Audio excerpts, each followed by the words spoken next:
Hello বন্ধুরা, আপনি নিশ্চয়ই অনেক রাঁধুনিকে সুস্বাদু খাবার বানাতে দেখেছেন। তাছাড়া আজকাল রাস্তার পাশের খাবারের দোকানে এমন সব খাবার পাওয়া যায় যা কিভাবে খাওয়া যায় তা বোঝা কঠিন। আচ্ছা, আপনি কি এটি জানেন পৃথিবীতে এমন একটি দেশ আছে যেখানকার বানানো একটি রুটি যা একজন নয় বরং কয়েকজন মিলে খেতে পারে? তাছাড়া এটি কোন দেশ যেখানে নুডলসের প্যাকেট নয় বরং নুডলসের দেয়াল পাওয়া যায়?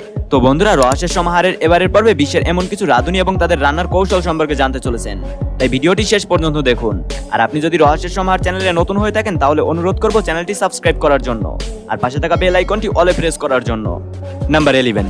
বন্ধুরা, আপনি নিশ্চয়ই কখনো না কখনো মাছ ভাজি খেয়েছেন, কিন্তু এই চাইনিজ শেফটির মাছ ভাজার দৃশ্য দেখলে আপনার মুখে জল চলে আসবে। মজার ব্যাপার হলো এটি যে তাদের মাছ ভাজার পাত্রগুলি দেখতে হুবহু মাছের আকৃতির তৈরি। তাছাড়া তারা একসাথে প্রায় 1 ডজনেরও বেশি মাছ ভাজতে পারে। যাই হোক, মাছ ভাজার এই পদ্ধতি সত্যিই দেখার মতো।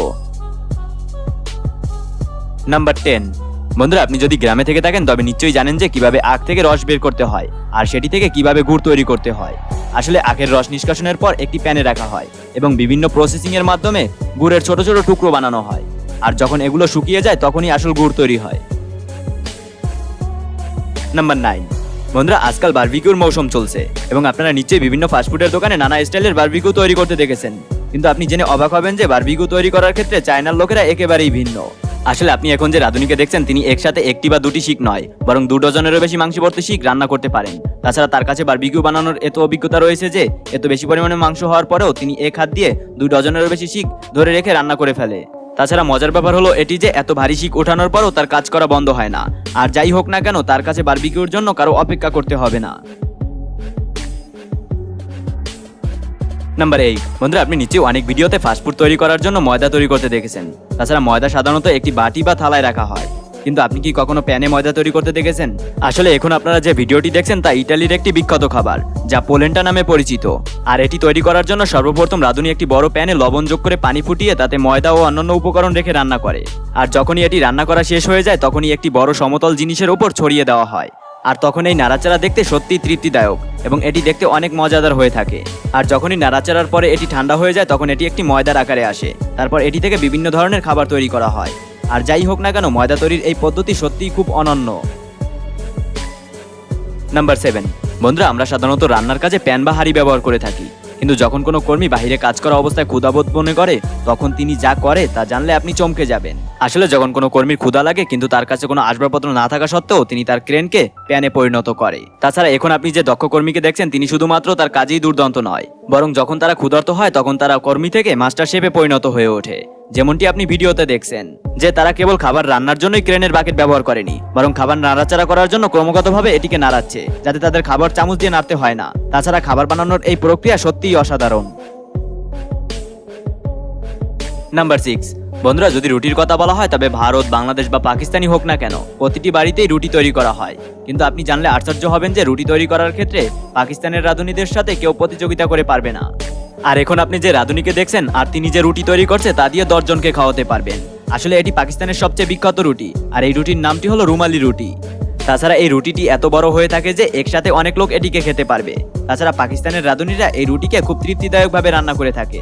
আর মজার বিষয় হলো এটি যে তারা এত বড় রুটি এমনভাবে তৈরি করে যে যা দেখে মনে হয় যে এটি একটি ছোট রুটি। এবং শুধু এটিই নয়, এত বড় রুটি বানানোর জন্য এসব রাঁধুনির কারো সাহায্যের প্রয়োজন হয় না, এমনকি রাঁধুনি একাই একটি রুটি তৈরি করতে পারে।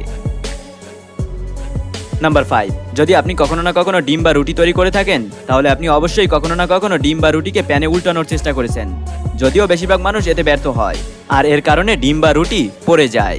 কিন্তু তা সত্ত্বেও মানুষ এটিকে চেষ্টা করে। কিন্তু আপনি এখন যে আশ্চর্যজনক রাঁধুনিকে দেখছেন তিনি প্যানে কেবল ডিম নয় বরং প্যানের ভেতরে যে কোনো খাবার এমন অনন্য উপায়ে উল্টে দেয় যেটি দেখার পরে যে কেউ অবাক হয়ে যাবে।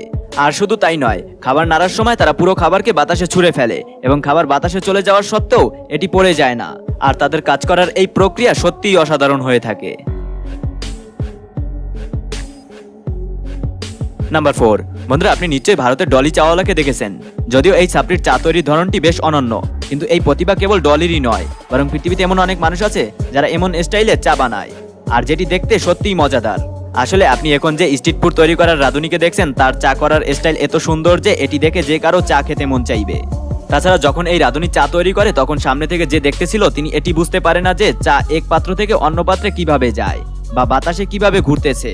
কিন্তু তার থেকে মজাদার বিষয় হলো এটি যে চায়ের এক ফোঁটাও মাটিতে পড়ে না।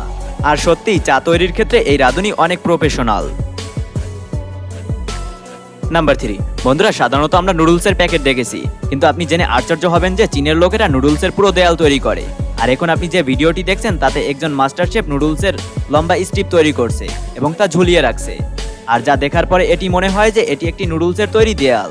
তাছাড়া আপনারা দেখতে পাচ্ছেন যে ঝুলানোর পরে বিশেষ পদ্ধতিতে সেগুলো ধরে টানছে যাতে তারা একে অপরের সমান হয়ে যায়, কিন্তু তা সত্ত্বেও সেগুলো ছিঁড়ে যাচ্ছে না।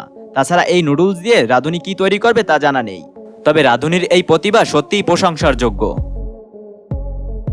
নাম্বার 2, বন্ধুরা আপনি নিশ্চয়ই অনেক রাঁধুনিকে খাবার তৈরি করতে দেখেছেন, কিন্তু আপনি কি কখনো খাবার তৈরির পাশাপাশি দুর্দান্ত সঙ্গীত শিল্পীকে দেখেছেন? আসলে আপনি এখন যে প্রতিভাবান রাঁধুনিকে দেখছেন তিনি কেবল একজন রাঁধুনিই নয়, বরং একজন সঙ্গীত শিল্পীও। তাছাড়া তিনি তার রান্নার চামচ ও ছুরি দিয়ে এত শক্তিশালী শব্দ করে যে যা শোনার পরে এটি মনে হয় যে কোনো সঙ্গীত শিল্পী বাজনা বাজাচ্ছে। আর যাই হোক না কেন, এই শব্দ সত্যিই তৃপ্তিদায়ক।